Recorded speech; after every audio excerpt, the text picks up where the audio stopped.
بسم الله الرحمن الرحيم. الحمد لله الذي أنزل على عبده الكتاب ولم يجعل له عوجا قيما لينذر بأسا شديدا من لدنه ويبشر المؤمنين الذين يعملون الصالحات أن لهم أجرا حسنا ماكثين فيه أبدا وينذر الذين قالوا اتخذ الله ولدا ما لهم به من علم ولا لآبائهم كبرت كلمة تخرج من أفواههم إن يقولون إلا كذبا فلعلك باخع نفسك على آثارهم إن لم يؤمنوا بهذا الحديث أسفا إنا جعلنا ما على الأرض زينة لها لنبلوهم أيهم أحسن عملا وإنا لجاعلون ما عليها صعيدا جرزا أم حسبت أن أصحاب الكهف والرقيم كانوا من آياتنا عجبا إذ أوى الفتية إلى الكهف فقالوا ربنا آتنا من لدنك رحمة وهيئ لنا من أمرنا رشدا فضربنا على آذانهم في الكهف سنين عددا ثم بعثناهم لنعلم أي الحزبين أحصى لما لبثوا أمدا نحن نقص عليك نبأهم بالحق إنهم فتية آمنوا بربهم وزدناهم هدى وربطنا على قلوبهم إذ قاموا فقالوا ربنا رب السماوات والأرض لن ندعو من دونه إلها لقد قلنا إذا شططا هؤلاء قومنا اتخذوا من دونه آلهة لولا يأتون عليهم بسلطان بين فمن أظلم ممن افترى على الله كذبا وإذ اعتزلتموهم وما يعبدون إلا الله فأووا إلى الكهف ينشر لكم ربكم من رحمته ويهيئ لكم من أمركم مرفقا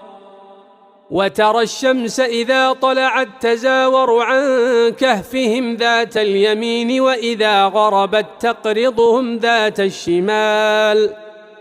وهم في فجوة منه ذلك من آيات الله من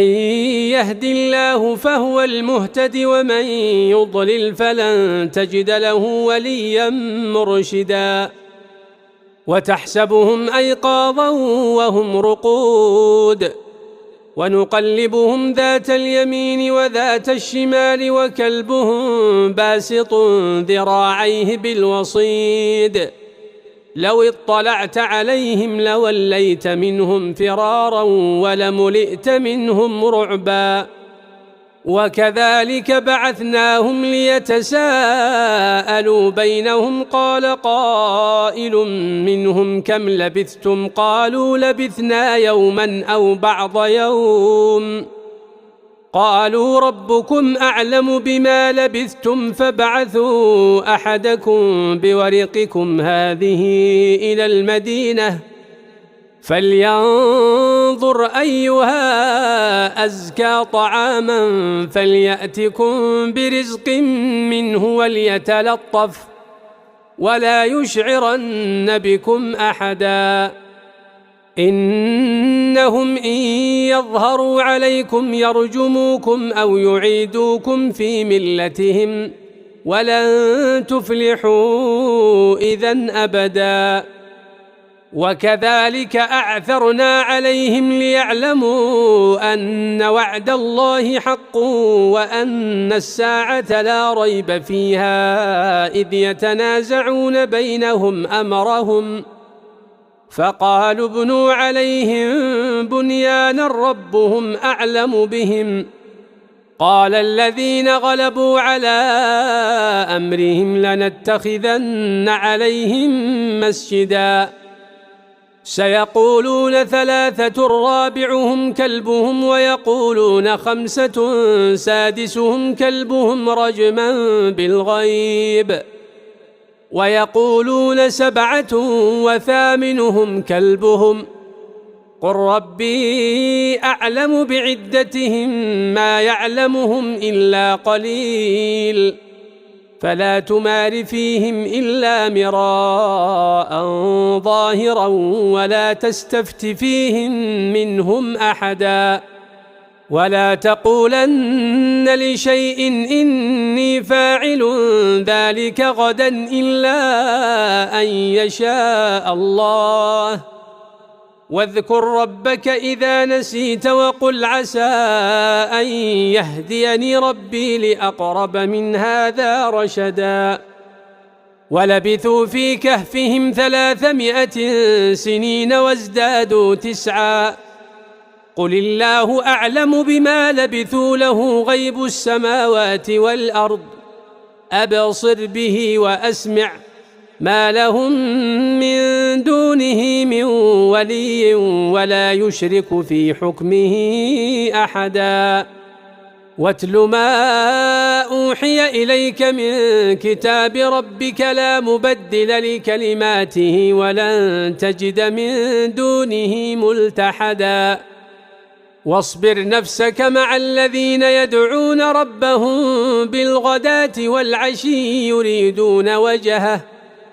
ولا تعد عيناك عنهم تريد زينة الحياة الدنيا ولا تطع من أغفلنا قلبه عن ذكرنا واتبع هواه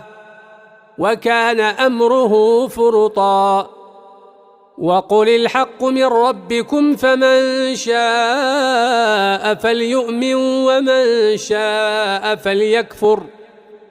إنا أعتدنا للظالمين نارا أحاط بهم سرادقها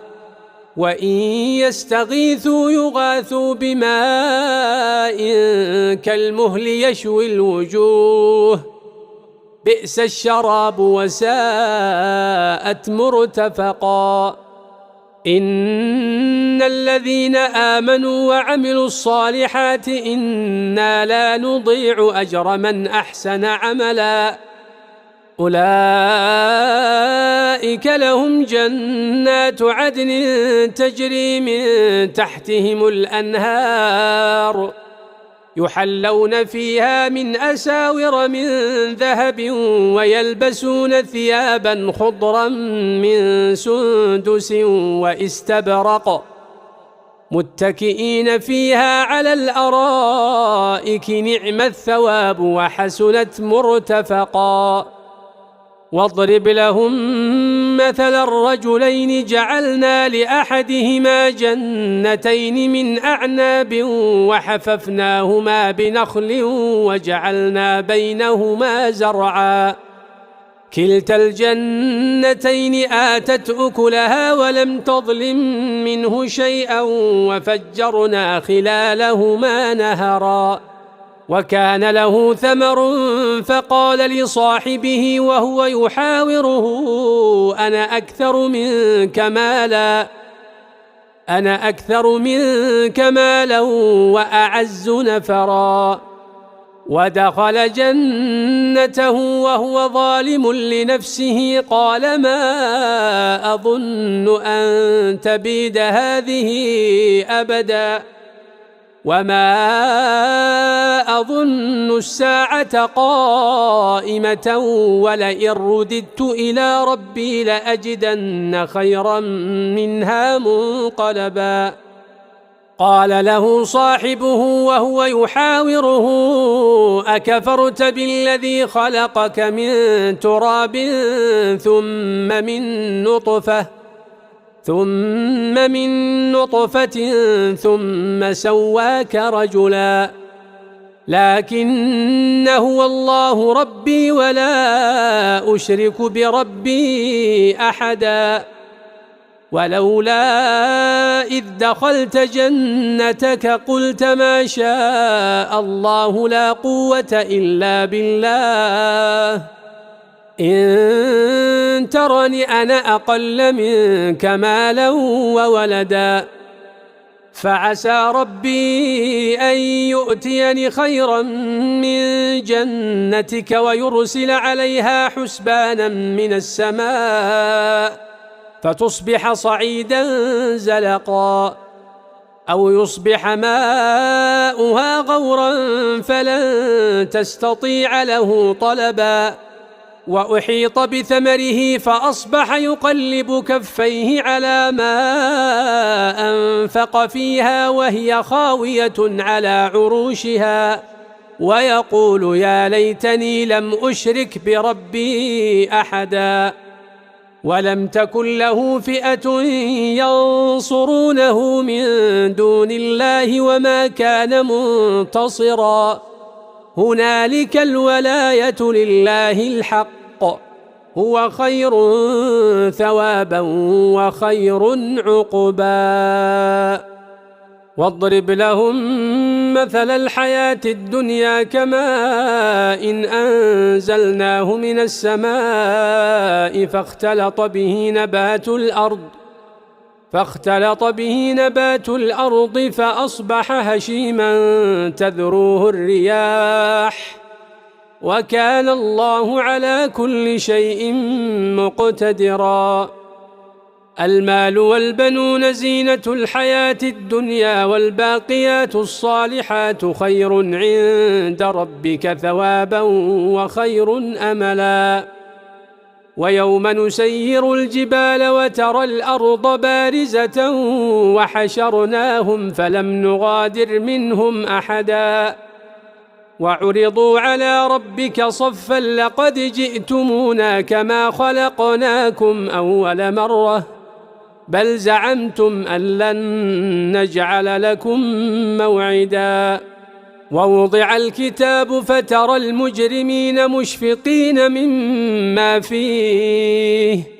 ويقولون يا ويلتنا ما لهذا الكتاب لا يغادر صغيرة ولا كبيرة إلا أحصاها ووجدوا ما عملوا حاضرا ولا يظلم ربك أحدا وإذ قلنا للملائكة اسجدوا لآدم فسجدوا إلا إبليس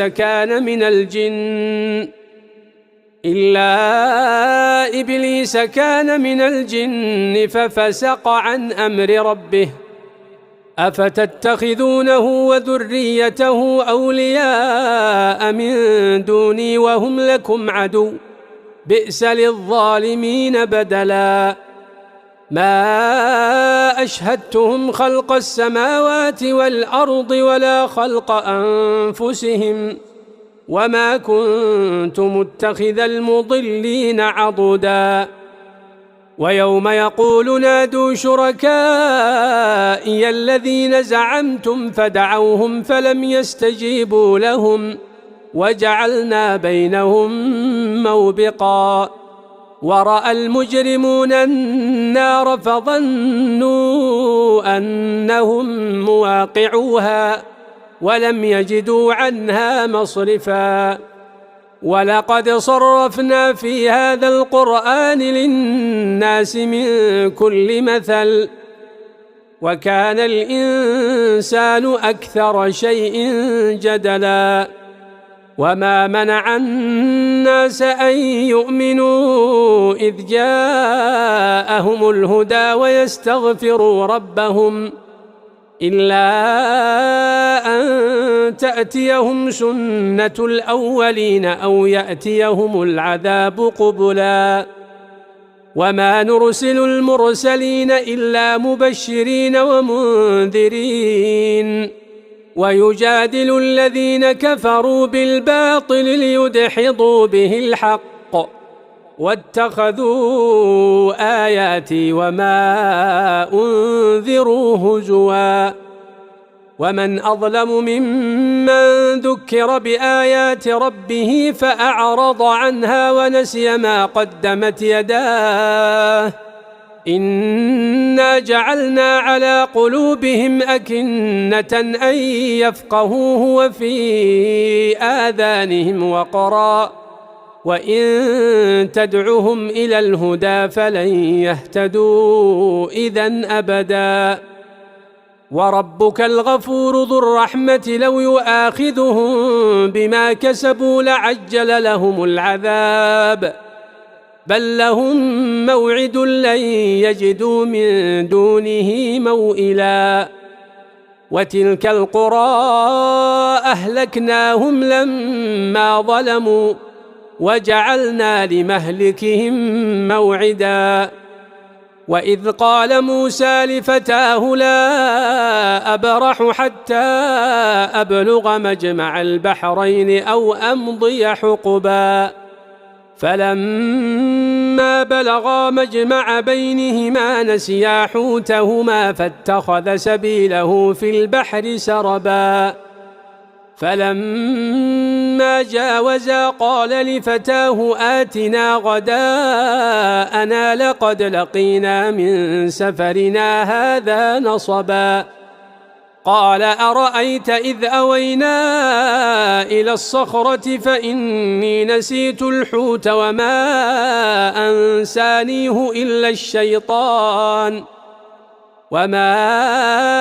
أنسانيه إلا الشيطان أن أذكره واتخذ سبيله في البحر عجبا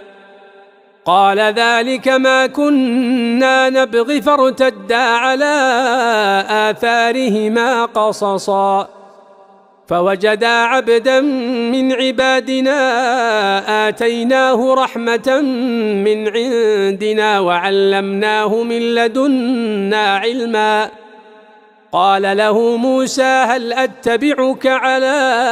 أن تعلمني مما علمت رشدا قال إنك لن تستطيع معي صبرا وكيف تصبر على ما لم تحط به خبرا قال ستجدني إن شاء الله صابرا ولا أعصي لك أمرا قال فإن اتبعتني فلا تسألني عن شيء حتى أحدث لك منه ذكرا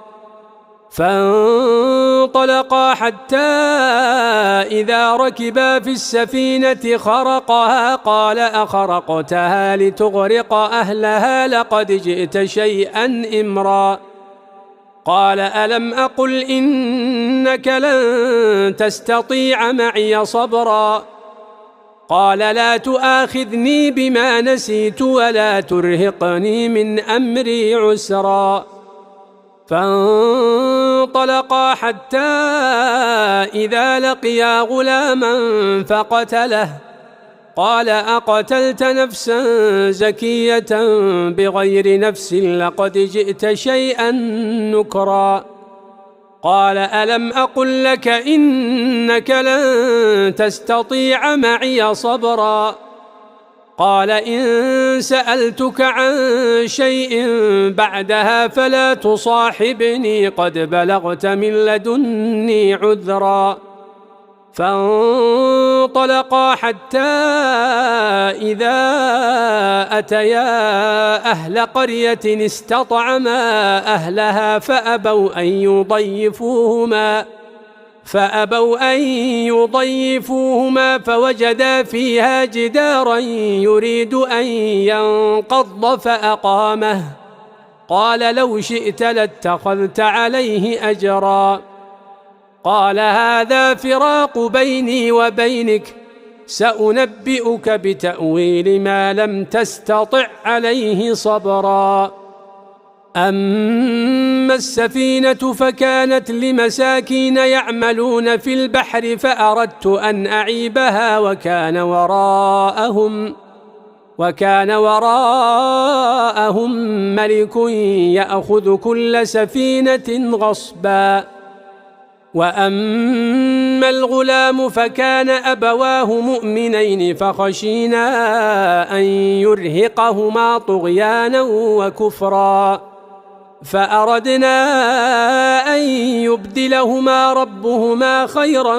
منه زكاة وأقرب رحما. وأما الجدار فكان لغلامين يتيمين في المدينة وكان تحته كنز لهما وكان أبوهما صالحا فأراد ربك أن يبلغا أشدهما ويستخرجا كنزهما رحمة من ربك وما فعلته عن أمري ذلك تأويل ما لم تستطع عليه صبرا. ويسألونك عن ذي القرنين قل سأتلو عليكم منه ذكرا. إنا مكنا له في الأرض وآتيناه من كل شيء سببا فأتبع سببا حتى إذا بلغ مغرب الشمس وجدها تغرب في عين حمئة ووجد عندها قوما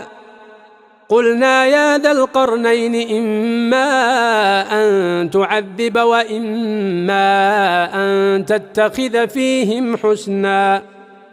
قال أما من ظلم فسوف نعذبه ثم يرد إلى ربه فيعذبه عذابا نكرا. وأما من آمن وعمل صالحا فله جزاء الحسنى وسنقول له من أمرنا يسرا. ثم أتبع سببا حتى إذا بلغ مطلع الشمس وجدها تطلع على قوم لم نجعل لهم من دونها سترا.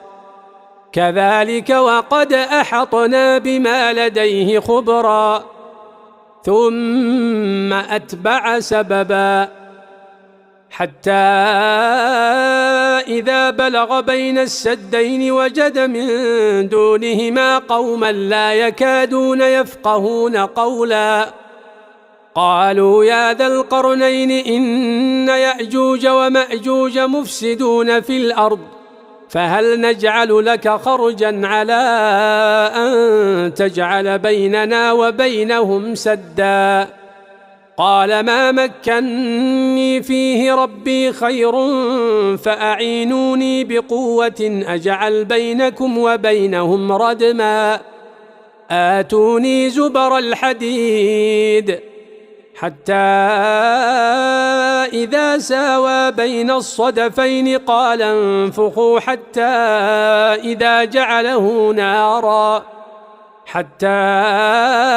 إذا جعله نارا قال آتوني أفرغ عليه قطرا. فما استطاعوا أن يظهروه وما استطاعوا له نقبا. قال هذا رحمة من ربي فإذا جاء وعد ربي جعله دكاء وكان وعد ربي حقا. وتركنا بعضهم يومئذ يموج في بعض ونفخ في الصور فجمعناهم جمعا. وعرضنا جهنم يومئذ للكافرين عرضا. الذين كانت أعينهم في غطاء عن ذكري وكانوا لا يستطيعون سمعا. أفحسب الذين كفروا أن يتخذوا عبادي من دوني أولياء إنا أعتدنا جهنم للكافرين نزلا. قل هل ننبئكم بالأخسرين أعمالا الذين ضل سعيهم في الحياة الدنيا وهم يحسبون أنهم يحسنون صنعا أولئك الذين كفروا بآيات ربهم ولقائه فحبطت أعمالهم فلا نقيم لهم يوم القيامة وزنا ذلك جزاؤهم جهنم بما كفروا واتخذوا آياتي ورسلي هزوا إن الذين آمنوا وعملوا الصالحات كانت لهم جنات الفردوس نزلا خالدين فيها لا يبغون عنها حولا قل لو كان البحر مدادا لكلمات ربي لنفد البحر قبل أن تنفد كلمات ربي ولو جئنا بمثله مددا قل إنما أنا بشر مثلكم يوحى إلي أنما إلهكم إله واحد فمن كان يرجو لقاء ربه فليعمل عملا صالحا ولا يشرك بعبادة ربه أحدا.